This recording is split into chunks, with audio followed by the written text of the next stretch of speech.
All right, I'm going to keep this short because I'm very tired. My voice is going, so I don't want to talk too much here. But Pittsburgh just won Monday Night Football against the Indianapolis Colts 24-17. There's a lot of good and bad to this. Kenny Pickett looked really good in the first half, not as good in the second half. Although I don't totally blame him. The offense in general, Matt Canada, didn't look good at all in the second half. The offense could barely stay on the field. And I do blame Matt Canada quite a bit for that. The play calling I thought was pretty atrocious. George Pickens had a bunch of drops in the second half. Deontay Johnson dropped a touchdown in the second half, so the receivers weren't exactly helping Kenny Pickett out. Running back wise, Najee Harris gets hurt. He's out after the first half. Benny Snell comes in, actually has a couple of good runs, actually plays good football. McFarland was getting some run in the first half, I know. It's not a great situation in our running back room right now. We don't have nearly enough good football players and nearly enough dynamic athletes in that room to make an impact on a night-to-night basis. But yeah, the offense as a whole, the offensive line didn't play well in the second half, in my opinion. Pittsburgh really struggled to convert second and short, third and short, even fourth and short situations because, did we go for fourth down once? I'm trying to remember now. I thought we did one time. I could be wrong. No, we didn't. Okay. I don't know what I'm thinking about there. Maybe I'm thinking about something else, but second and short, third and short situations were not very good. And I think a lot of it has to do with the offensive line just being not very talented, frankly, and also our running backs lacking the kind of explosive burst that would really help you in those situations.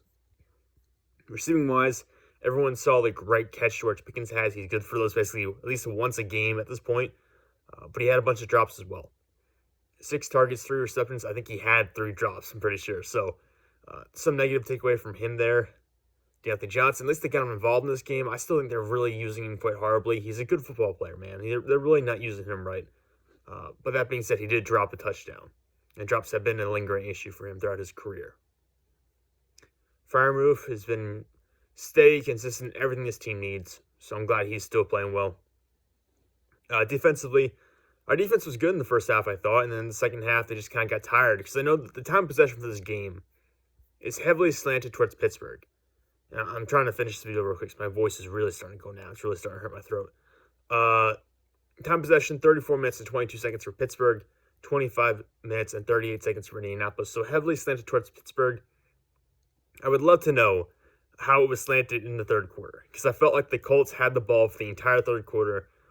And for most of the fourth quarter, honestly, at least that's what it felt like to me watching the game because Pittsburgh's offense was so inept for most of the second half. And the defense kind of got hurt by that. The defense had to be out there for multiple long drives to start the second half. And you could tell the effectiveness of that unit was really wearing down. Thank God for Alex Highsmith coming in the clutch late in the game. I think he was there I think he had a sack, and I think I forget it was a pressure or tackle for loss.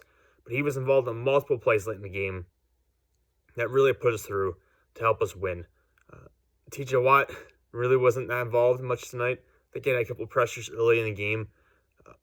But it looked like and I know he did have a tackle. He was in on a tackle and a run play late in the fourth quarter. But it looked like all of his pass rush snaps were just copy and paste the same one. You know, it's him bursting off the edge of Braden Smith, the right tackle, carries him and loops him around Matt Ryan, and he's just too far outfield. It felt like it was that play, copy and pasted for every single play I saw TJ Watt rushing the passer. So that was kind of unfortunate. I'm a little surprised they didn't shake up the defensive front a little bit more to try to get him more involved in the game. But like I said, when you have someone like Alex Highsmith, you might not need to because Highsmith came in clutch late in the game. I thought Cameron Hayward played pretty well. I thought Minka Fitzpatrick played pretty well. He was in on some big hits late in the game to try to force incompletions. Cameron Hayward didn't really have the numbers tonight, but I thought he was pretty heavily involved in pushing the pocket and forcing Matt Ryan to get uncomfortable and move around. So I would count that overall as a good game. Special teams unit for Pittsburgh. Oh my God, how god-awful were you tonight? Cameron Sutton, of course, gets flagged for offsides on a field goal attempt. That gives Indianapolis a first down. You allow a punt return? Kick return of 89 yards to Dallas Flowers, who I actually scouted last year briefly. Undrafted free agent cornerback from Pittsburgh State. Very good athlete. Had an 89-yard kick return. And he and Isaiah Rodgers both had over 100 kick return yards this game. Flowers averaged 59 yards per return. Rodgers averaged 35.7. So really, what the hell are we doing there? Like, you gotta, I don't know, you have to find something on special teams to just stop it. Just knock it off. And then Presley Harvin, the punter for us, had two really nice punts, I thought, that both went inside the 20. But he did have a shank. I know he had a touchback, so the fourth punt he had of the night.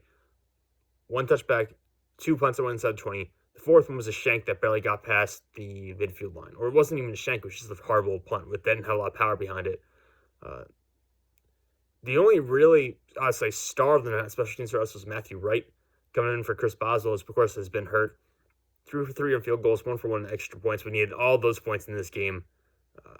I thought he played really well. I really wouldn't expect, let's be honest, I would not expect Matthew Wright to go 3 for 3 on field goals, including a 52-yarder. I just wouldn't expect that. But I am really happy that he did because we needed every point we could get tonight. So just thinking about this game in general, Pittsburgh has a 16-3 lead at halftime. They allowed 14 unanswered from Indy in the third quarter, and they stiffen up in the eighth. And the fourth quarter, they get 8 points, and they hold Indianapolis to 0 points. Man, the pass rush really has to be better. I think the pass rush has to be better the rest of the way. I was kind of tempted to actually root against Pittsburgh in this game just because I was so frustrated with how they were performing in the third quarter. I just wanted the game to end. I just wanted to be over with and done so I could go to bed because I was so mad at how the game was going. I do blame the coaching a lot for that. I think coaching has a lot to do with it. And also just stupid decisions, man. Just a lot of dumb plays, like Sutton jumping off sides. I think there was a was it a roughing passer call in Pittsburgh? I forget what it was. There was I forget. I may not even have counted because I think there was a completion downfield. But there's just a bunch of dumb mental mistakes, man, that really were frustrating to watch. But Pittsburgh does pick up the win. Ultimately, this will hurt our standing in the draft. We're going to be picking a little lower now. You know, there's always a debate about would you rather lose and have higher picks, would you rather win because you're rooting for your team, obviously, to win. I kind of never really found a solution to that. I'm a draft guy, so I want to have high picks to get premium players, but at the same time, I don't want my team to lose consistently, so I'm kind of torn back and forth between the two. But anyways, at least Pittsburgh walks away with a win. It was a really ugly win. It looked really good in the first half. And like I said, Pickett looked really good in the first half, and then everything kind of went downhill once we got past that point. So a lot of negative in the second half, a lot of positive in the first half. Hopefully we can be more consistent as a team going forward.